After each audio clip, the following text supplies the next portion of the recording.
SBA Publications.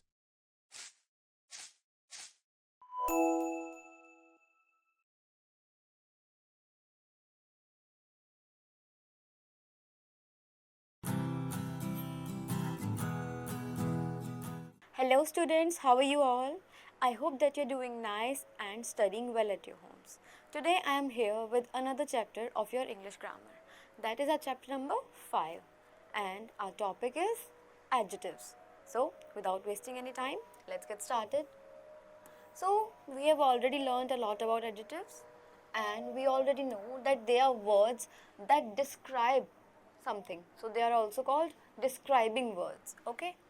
And they give additional information about nouns or pronouns, okay? So they give us additional information about nouns or pronouns. For example, words such as big, small, good, bad, cruel, kind, bitter, sweet, etc. All these are adjectives and they tell you about the different qualities of a noun. So they are telling us about the different qualities of a noun. Adjectives are placed before a noun or a pronoun in a sentence. So we place them before our subject, that is a noun or a pronoun. Let's see what are the types of adjectives here. First is adjective of quality, adjectives of quantity, adjectives of number, demonstrative adjectives, interrogative adjectives and possessive adjectives. Adjectives of quality. They tell us about the quality or kind of a person, thing we are talking about. So they talk about quality of our subject. For example, the question was difficult, okay? It is a funny story. So it is the question that we are talking about which was difficult. It is the quality of the question. And funny, it is the quality of a story. Some more adjectives of quality are soft, fat, fast, faithful, friendly, dirty, big, loud, hot, long, kind, high and brave. All these are the describing words which describe the quality of a noun. Next we have adjectives of quantity. They denote how much of a thing is meant. So they answer the question how much. For example, have you gathered enough food? So we are talking about the quantity of food. Is it enough? He was in much trouble. So these words, they talk about the quantity of something, okay? Some more adjectives of quantity are any, little, all and enough. They are not talking about the number but the quantity. So the words that point towards the quantity, okay? Adjectives of number. Now we'll talk about numbers. So they show how many persons or things are meant or the order in which person and thing stand. So there will be ordinal and cardinal, both kinds of number in this kind of adjective. Rimi stood first in the class. She can speak several languages. Some other adjectives of number are some, few, all, most, many and any. There are two types of adjectives of number. Okay, so this also further divides into two kinds. First is definite numeral adjectives. So here in this we use what do? We talk about the exact number or position of the subject in the sentence. For example, 1, 2, 3rd, 5th and so on. So we are talking about the definite numerals here. And in the second one we have indefinite numerals. How do we say that it is indefinite? Because they are used to specify numerous subjects but do not tell the exact amount.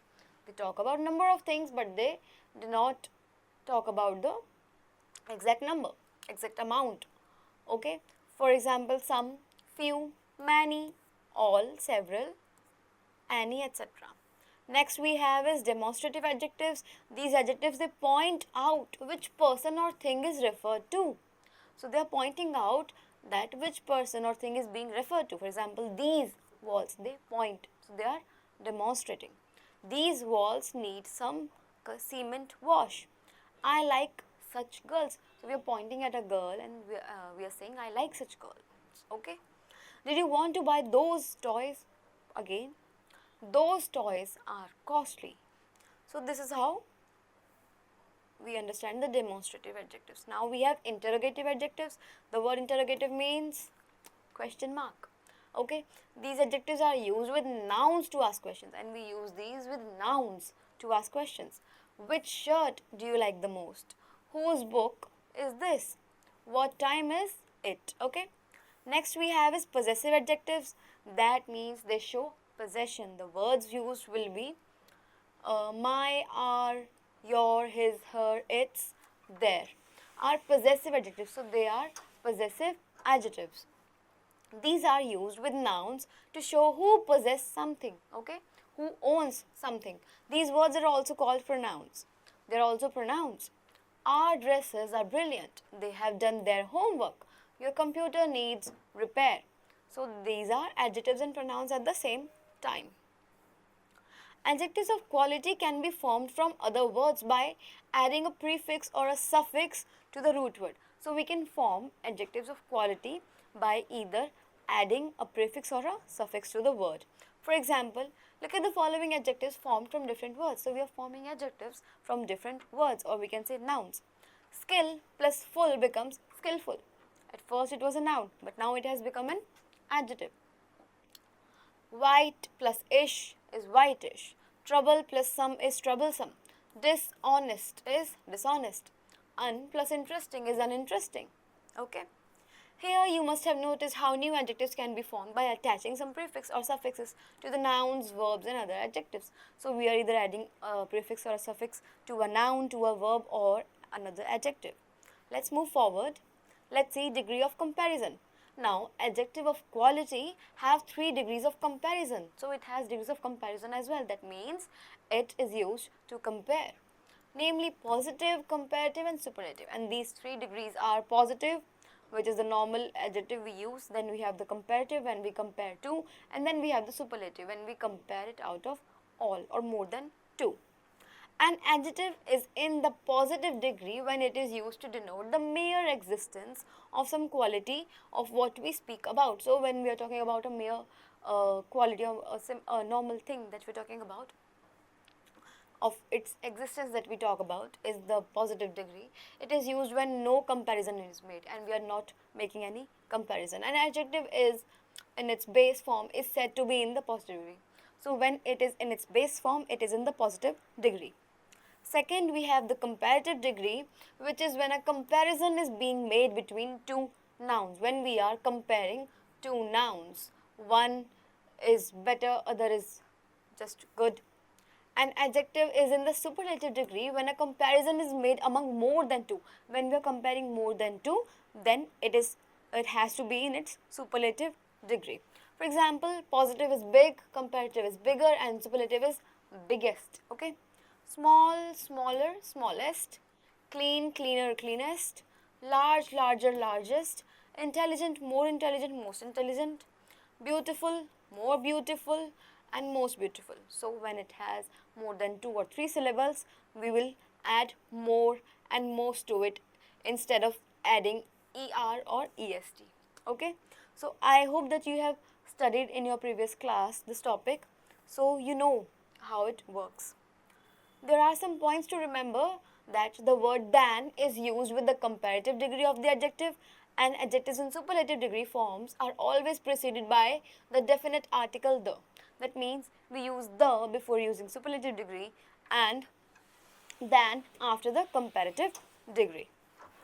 Adjectives with 2 or more syllables do not take er or est in their respective comparative and superlative degree forms. The word more is used for the comparative degree form and most for the superlative degree. As I have already told you that the adjectives which have more than 2 syllables, they will not use er or est in their ends. Instead, they will use more in the comparative form and most in the superlative form before them. For example, she has a beautiful handwriting. Her handwriting is more beautiful than mine. So here we are comparing. She has the most beautiful handwriting in the class. Now it is the superlative thing. It is a difficult job. My job is less difficult and yours is the least difficult. So here again we are making comparison. Multi-syllable adjectives such as beautiful and difficult are used in the above sentence. So we have used multi-syllable words and we have seen that we are using either more or most or less or least with them. The degree of those adjectives is expressed through the independent degree words such as more, less, most and least. The comparative degree form of beautiful is more beautiful and most beautiful. Sometimes two persons or things of equal qualities are compared to emphasize their similarity. So sometimes we compare two or more things to emphasize their similarity. So we are not showing which is much better or which one is at its least position, but we are showing the similarity by using the method of comparing. This is known as comparison of equality. So here we are using the term for it, that is comparison of equality. We use as to compare them. Let's see how. Amit is as smart as Reena. So we are comparing both and we are showing their similarity. Minerals are as important as vitamins for the body. Again we are comparing both these nutrients to show their importance, which is equal. Comparison can also be made between two dissimilar or unequal things or persons. So sometimes we make this comparison with two dissimilar or unequal things. How? This is known as comparison of inferiority. We use so, less, less than, more than to compare them. For example, this green dress is more beautiful than the blue dress. The blue dress is less beautiful than the red dress. The blue dress is not as attractive as the green dress. The red dress is prettier than the green dress. So here we are making comparison between one superior and another inferior thing. Let's see what are the uses of adjectives now. Adjectives of number and quantity, any, is used in negative sentences. Okay? For example, I don't have any work right now. So this word any, we use it with negative sentences. Some is used in affirmative sentences. So when we are talking in affirmation, we use some. For example, I have some biryani left from last night's dinner. We also use some with a positive answer is expected from a question. So when we use some, why? When we expect a positive answer. How? Do you want some help in carrying those books to the library? Okay. Third is few, a few and the few.